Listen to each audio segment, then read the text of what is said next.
Hello, and welcome to today's episode. I'm going to be your host, the Irrelevant Nerd. Today, we're going to be talking about Netflix's biggest movie ever, K-Pop Demon Hunters. This is probably going to seem a bit out of nowhere based off the other content on the channel, but this is very clearly anime-inspired, and so it fits. It's a fun movie. I want to talk about it. I just watched it this weekend, and I was completely caught off guard by this movie. I had heard nothing but good things, but I really was not expecting it to be like this good. Right off the bat, the lore is fun. The animation is incredible.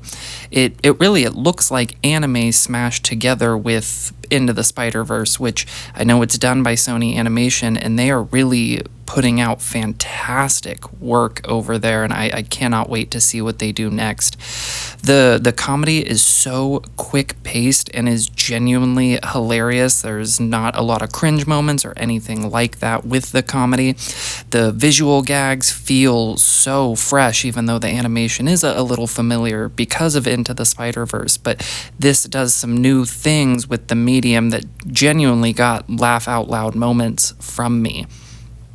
The music kicks in from there, and it all slaps. Shout out in particular to the song Soda Pop, and there's a song later in the film called Free. Those are my two favorites. But it's not just the fun beats or the catchiness of the lyrics. The vocals are truly astounding here. So many of these singers have such a wide range.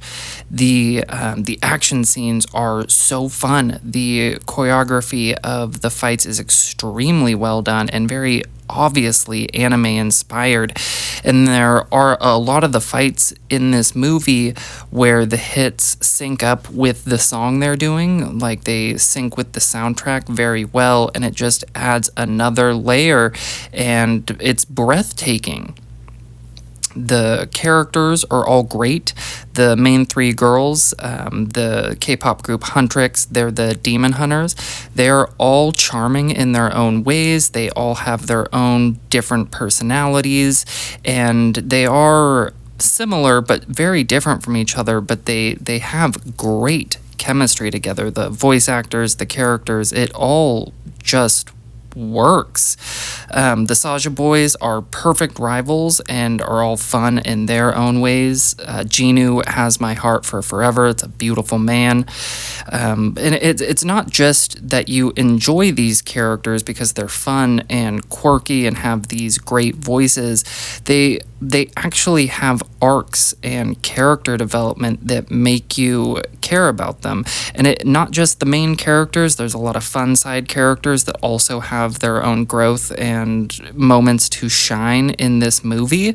And when you look at pretty much every character, there's not a single one that I'm like, oh, that's the obvious character. If you just cut them out of this scene, it makes it better. No, like every character in here works and seems to serve a purpose. The movie is brilliantly paced.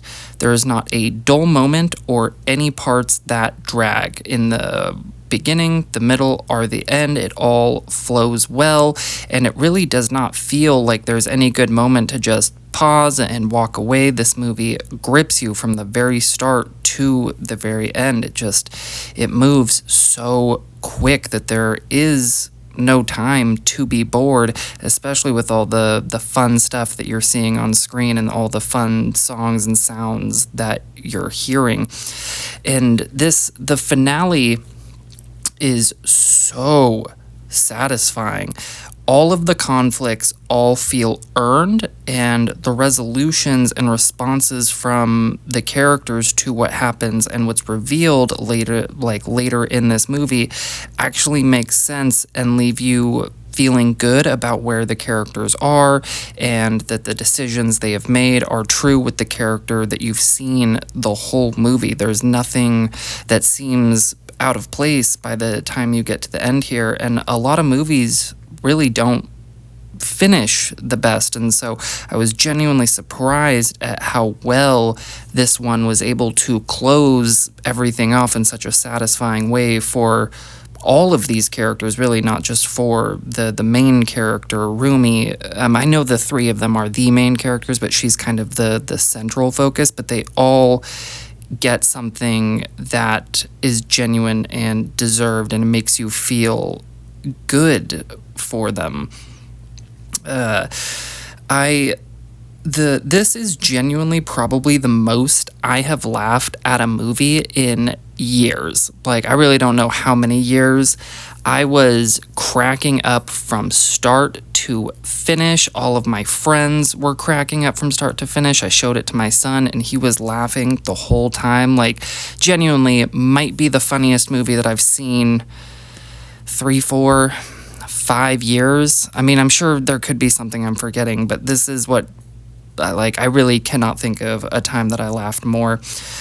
I feel like this movie is really easy to recommend to anyone because it's such high quality and it is so effortlessly charming and does seem to just have this universal appeal of everybody loves music and fun characters and comedy, and then they'll get pulled into the lore and be blown away by the story, which is why I think this movie is having as strong of a response as it is, even beyond just how much people love the music and the original soundtrack for it.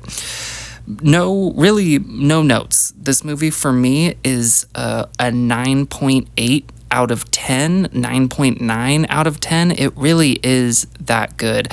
You cannot go anywhere on the internet without hearing about how good this movie is, and it deserves all of that hype and more.